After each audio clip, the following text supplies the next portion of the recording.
Whether you have a full-sized Showtime rotisserie and barbecue oven, or one of the smaller compact units, your optional accessories and features may vary a bit, but this instructional video applies to all models. The Platinum Digital full-size model, the black jog dial timer model, the popular full-size model from Ron's TV show, and the newer Showtime rotisseries, the smaller ones, the Compact Plus, and the Little Showtime, and the Junior Showtime. Good Housekeeping magazine tested Showtime and reported, the product is well designed and easy to use, and they gave it 9 stars out of 10. Congratulations on having the finest rotisserie ever made. These were created by the American inventor Ron Popeil. Ron was recently recognized as one of the 25 most influential people who has changed the way we eat, cook, and think about food. Use your rotisserie and make delicious chickens, ducks, pork roasts, hamburgers, veal chops, salmon steaks, fresh trout, teriyaki kebabs, leg of lamb, vegetable baskets, chicken wings, turkey, Cornish game hens, sausages, country rotisserie ham, chicken cordon bleu, and one of Ron's favorites, baby back ribs. This is the unit assembled. The glass door is pulled down by the knobs on the top. Put it in the under position when you're loading food and unloading food.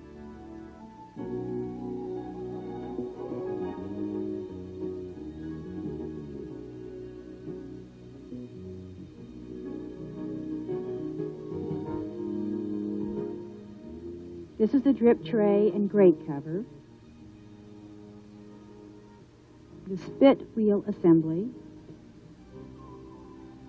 and in the back behind the heating element is a heat reflector.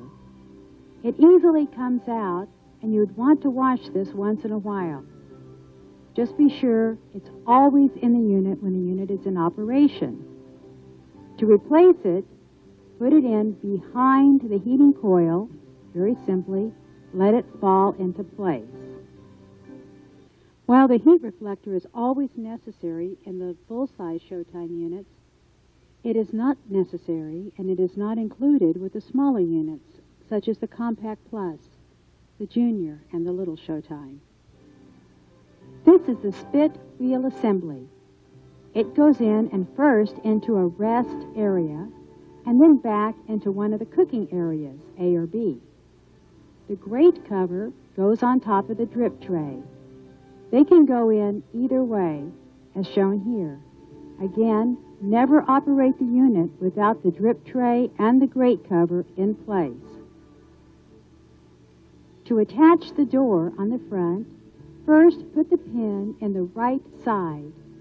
Then gently lift up and insert the pin in the left side and let it down. That's all you do to put the door in place. It easily removes for cleaning.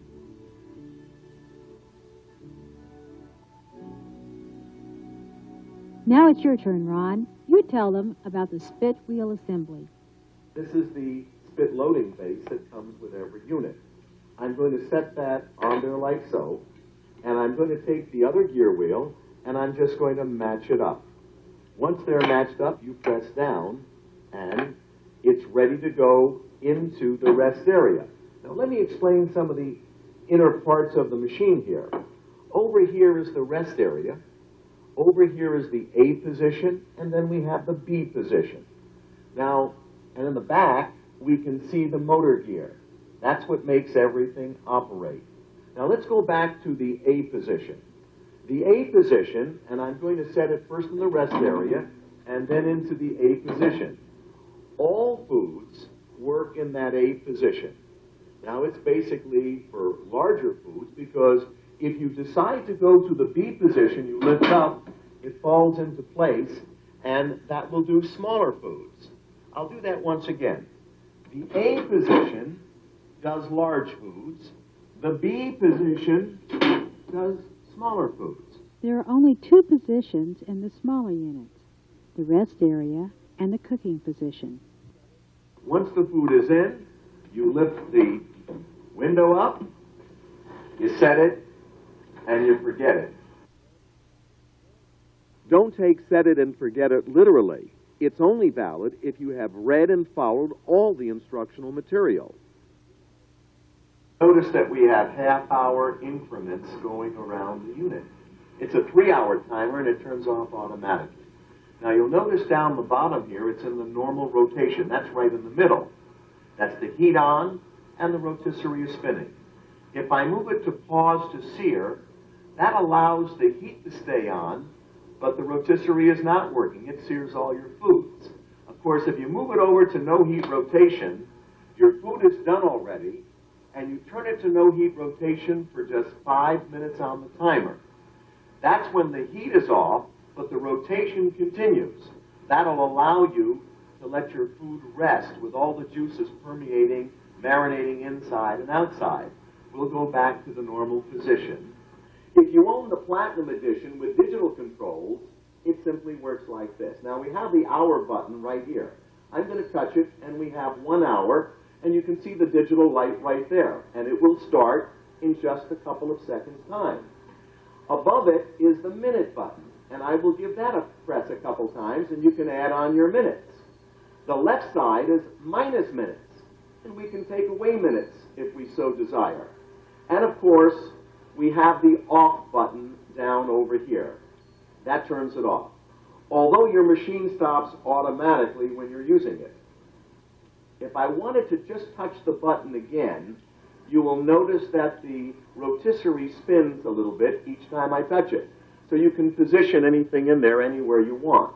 Now the function button on the top allows you to do the normal rotation. That's heat with the rotation.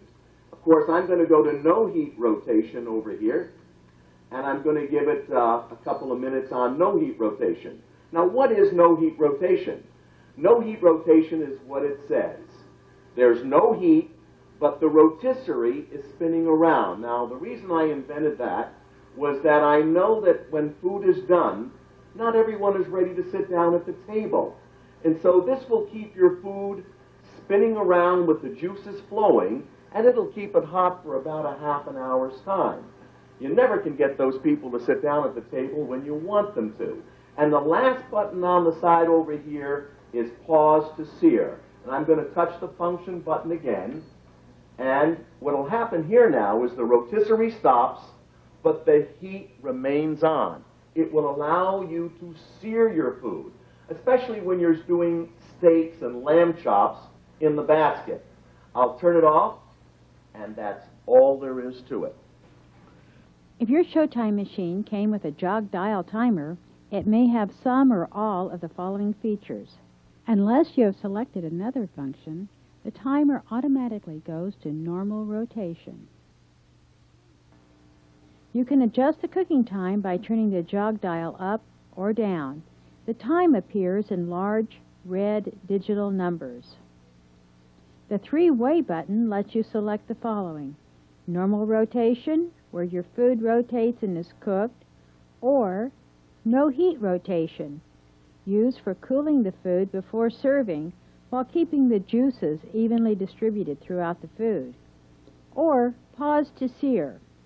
You position the food in a basket or on the spit rods right in front of, that is, facing the heating element, to brown or char the outside. Do one side, reposition the basket or spit rods, and do the other side. Do not try to cook food solely in the pause to sear selection. It will burn. Use it for a few minutes on each side to char the outside of steaks and other foods. Then select normal rotation and set the time to finish cooking. If the machine is accidentally turned off, the three-way selection button has 1 minute of built-in memory. After 1 minute, it reverts to normal rotation. The warming feature automatically sets 1 hour of warming when you push the warm button. You can increase or decrease the warming time by turning the jog dial just after you select the warming button. You can set the warm selection while your food is cooking too. Just push the warm button and, as the light flashes, jog dial the warming time you desire, if it is other than the 1-hour automatic setting. You did not interrupt your cooking time to set the warming time. Your food will continue to cook, and after a few seconds, the timer will again show you the remaining cooking time. Then, when cooking is done, it will automatically go to your preset warming time. Note the numbers and orange light both flash during warming. A special position feature. To align the food in front of the heating element, or to align it for easy removal from the rotisserie, hold down the off button. This lets you rotate the spit rod assembly without heat or engaging any other feature. Release the off button and it stops rotating. The smaller models have a 2-hour timer with some or all of the same functions. And here's a helpful hint for the smaller models. You can put a strip of aluminum foil just below the front door on your countertop. It'll collect any moisture or grease, especially from larger foods. Now let me show you how to put the meat on the spit rods. I'm going to take the meat, I'm going to set that on the platform like that, and I'm just going to drive it through like so. Beautiful. I'll put this on one side, and then the other side, snap it down, and then I'll go right into the rest area. And then I'll just slide it over. Next item is just slide it back, and it's ready. Pick it up, set it, turn it on, forget it.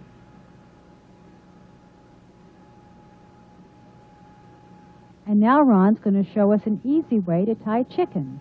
You get a bunch of food ties with your machine. Cut that off. Over here I have one wraparound, and over here I have the second wraparound.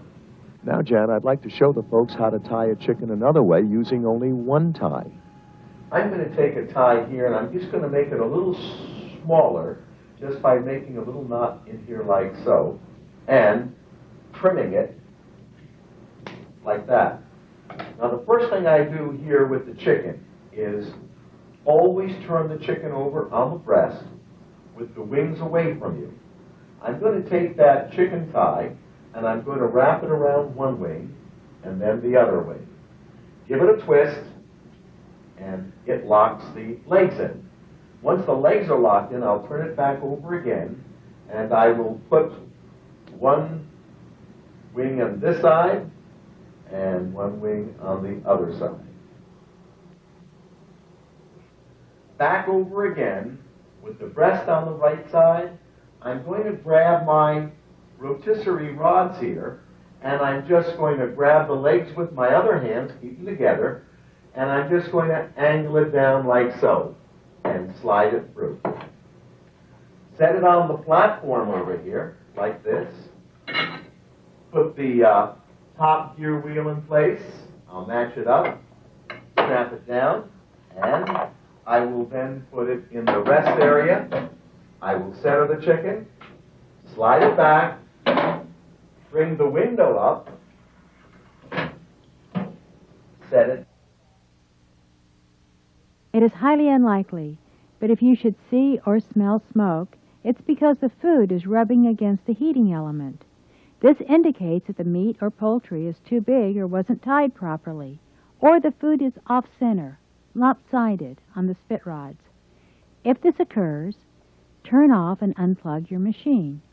Do not open the glass door. Let it cool down. Then trim or retie your food tightly. And be sure that the food is centered on the spit rod so it always rotates without touching the heating element. Over here I have the spit loading base. I'm going to take the spit rod assembly and just place it right on like so. I'll take the two chive chickens here, and all I'll do is drop it on like that. And I'll take the second one and basically do the same thing. Take this and slip it on like one side, and them together. Snap it down. I'll move this over like so, get this out of the way, slide the chickens over, and I'll take a little of this and just sprinkle. That nice. That's going to be really beautiful. Then I will take it and set it in the rest area, slide it back into position, lift up the window, turn it on, set it, and forget it.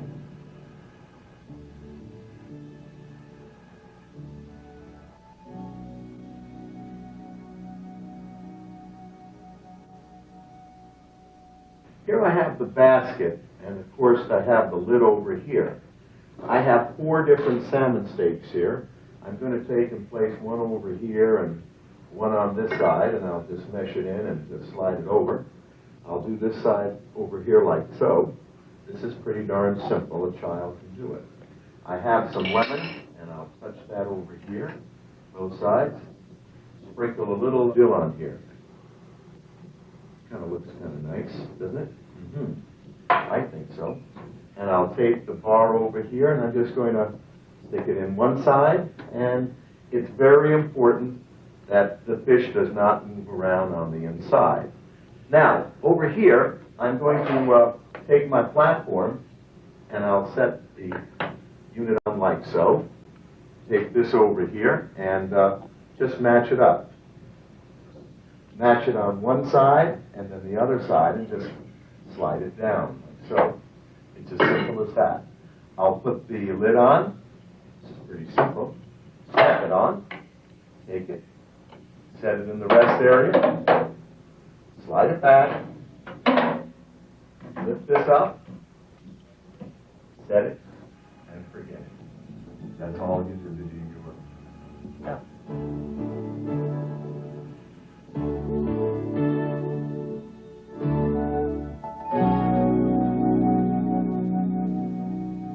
You get this and this, and this and this. Or, you have this ring matching up with this ring, and this over here matching up with this over here.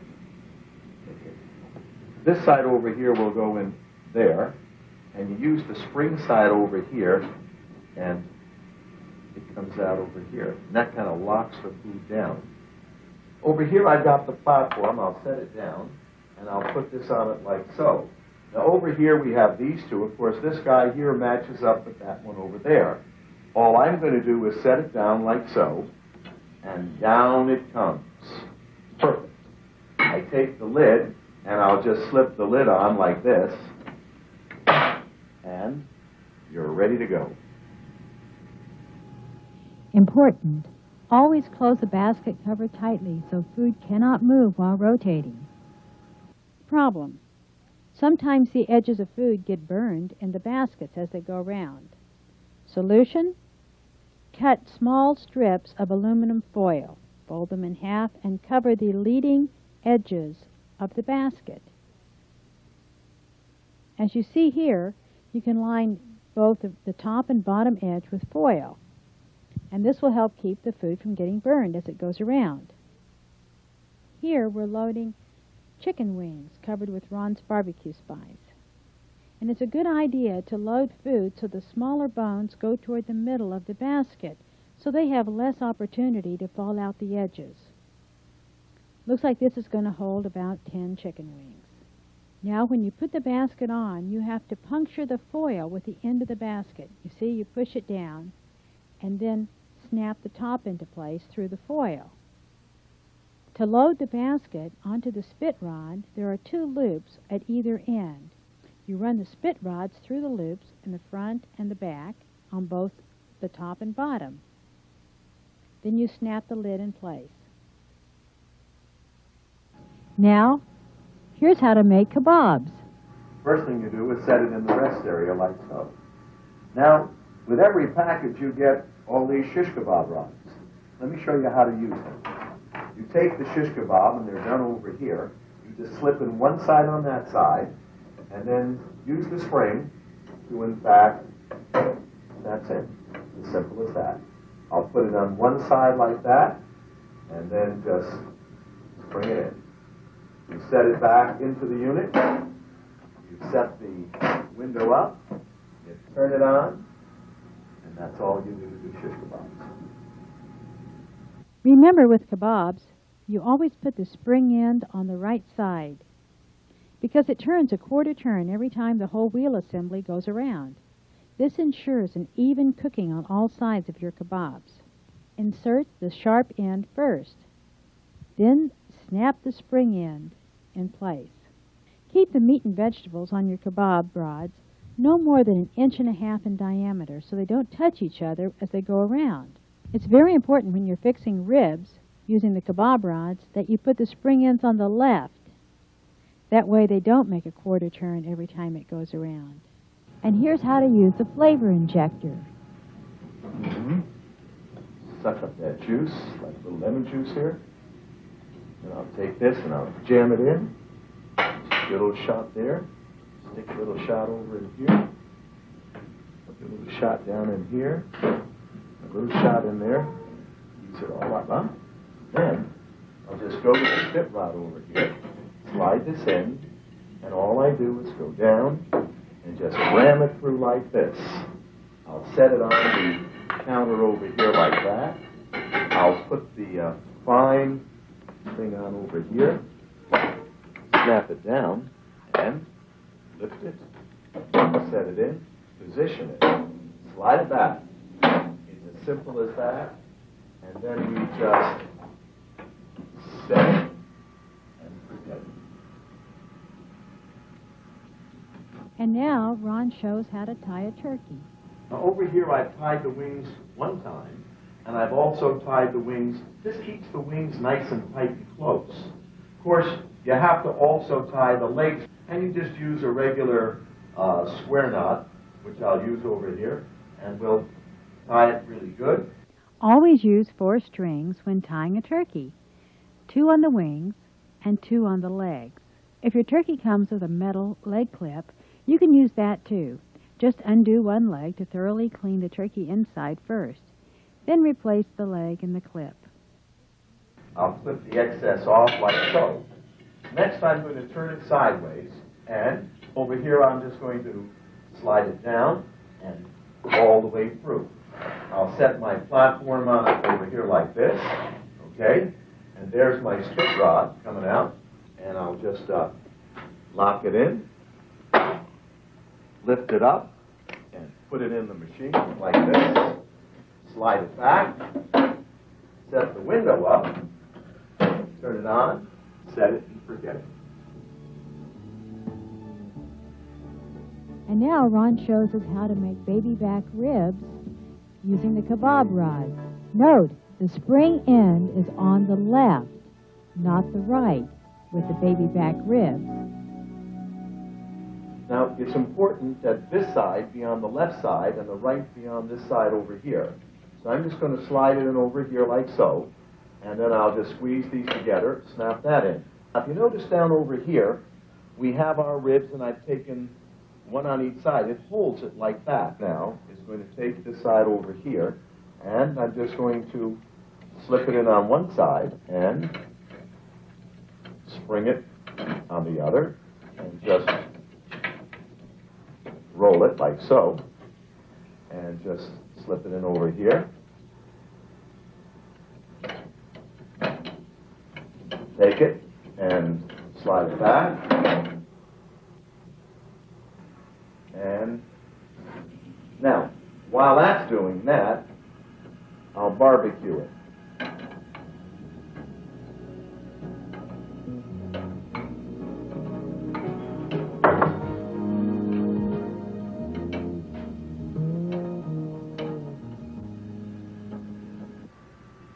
You have rubberized gloves. I'm going to slip my glove on over here.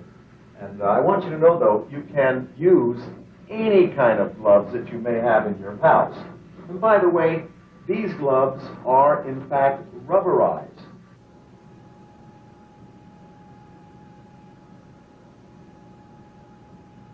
Watch what I do here. I'm going to turn off my machine over here, and I'm going to slide this right under. The first thing I'm going to do is lift up and just take it out. It's as simple as that. Now, over here, I have my meat thermometer. You must check to see if in fact the meat is done. It's done. Good. I'll take the meat thermometer out and just slide it off. The chicken comes right off, and you are now ready to serve your chicken. Problem. Your chicken is done for time and temperature. However, the breast of the chicken is not as brown as you'd like it. The chicken has probably been loaded a bit off-center. So, stop it when the breast is aligned in front of the heating element, and set the function switch to Pause to Sear. Set the timer for 5 minutes, and you'll find the chicken breast is nicely browned. Now here I have a beautiful piece of roast beef, and I'm going to just sprinkle some nice stuff on here, all over. Get some nice, good spices on there. That's going to be lovely, huh? Is that pretty? I think so. Okay, now, since I have it like that, I'm going to take the spit rod over here, and do not go in over here in the meat. That's beautiful meat. You don't want to do that. What you basically want to do, folks, is go in through this way. And so I'm just going to slide it through like so, and I'll just push it right through like that. I'll set it on the wheel like so. I'll put this on over here. It'll match up. I'll put it in the rest area. Slide it in the middle. Push it in the back. Raise up the lid. Set it, and forget it. Here we have a 9-pound standing rib roast. It's been in for well over a couple hours now, and it's just running smoothly. It's very important that, as you see, the bones on the left be on the left side and not on the right side, so they could possibly hit the gear, which causes everything here to work. Problem. You can see or smell smoke because the food is hitting or coming too close to the heating element. If you don't center the food properly, or load it properly, or trim off the excess fat, or if your food is too large, this could happen. Here's an example of a roast that was not loaded properly onto the spit rods. It catches on the heating element and burns. Always check on your food from time to time. If you hear a squeak as the machine goes around, put a drop or two of vegetable oil or olive oil on the gear wheel nub before inserting the spit rod assembly into the machine. Or use the end of a kebab rod dipped in oil and drop it onto the nub like this as the machine turns. Or you can even use a straw. But be careful if you do it when the machine is turning. These parts get very hot. Discoloration. Some discoloration over time is to be expected when you work with hot food. It's normal, and it will not affect the function of the machine. On white machines, it gets slightly browner on the front of the machine behind the glass door, and sometimes on the steaming and heating tray. This is caused mostly by fat from roast beef. While it is not recommended, you can, after a while, if you want, return your machine. For a nominal fee, the factory will refinish the surface for you. Ask customer service. You can line the bottom of your drip tray with a small sheet of aluminum foil. Be sure it's flat against the bottom to leave room for fat that drips off the food. You can't have any fat or grease build up on the grate cover, so please don't cover that with aluminum foil. It's made to drain the fat away down into the drip tray. On top of the unit, you can have the optional steaming and heating tray. When you open the top to check on your food, be sure to tip the tray lid so any moisture falls back onto the food and not onto the counter or the machine, like this, and like this. When steaming fresh vegetables or frozen vegetables, we put a half-cup water on each side of the bottom tray and then put the steaming partition on that. Here we have some beautiful beans and succotash. That'll be sensational. And by the way, as you can see, you can just Put it on the top here, it stays on the top, it comes out beautiful.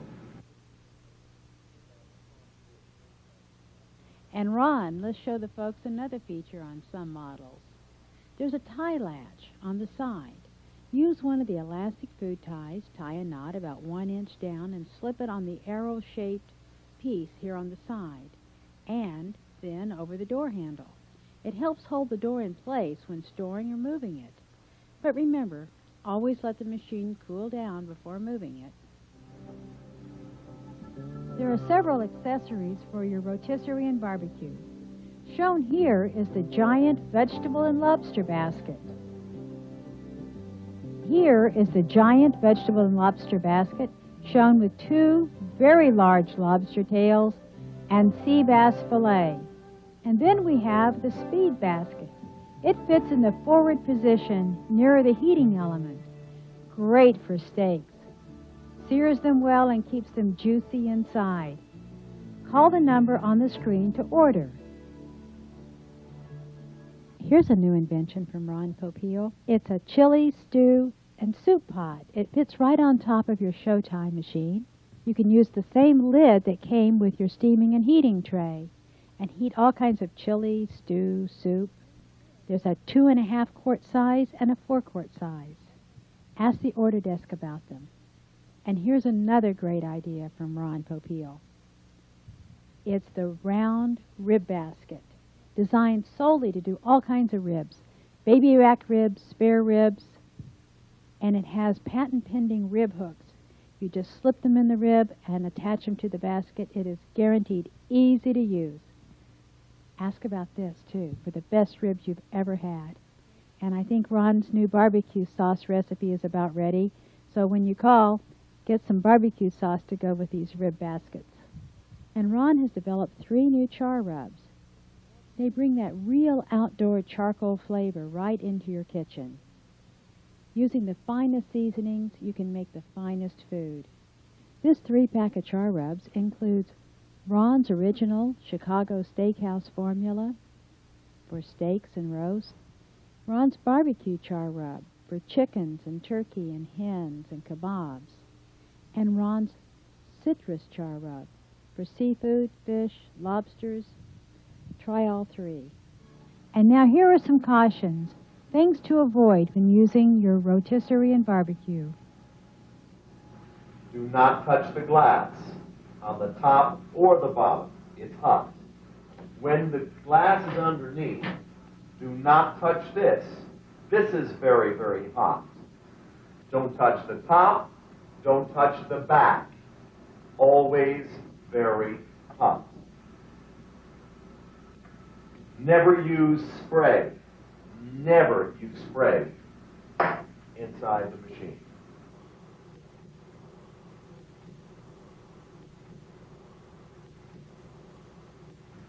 Don't touch this. This is very, very hot, okay? Never grab that. You'll burn yourself. Never touch the sides over here. This is important. Remember, always keep at least 8 inches of space from any cabinet on the top, sides, and back. This is no. You're too close on this side, and you're too close up here. This is no.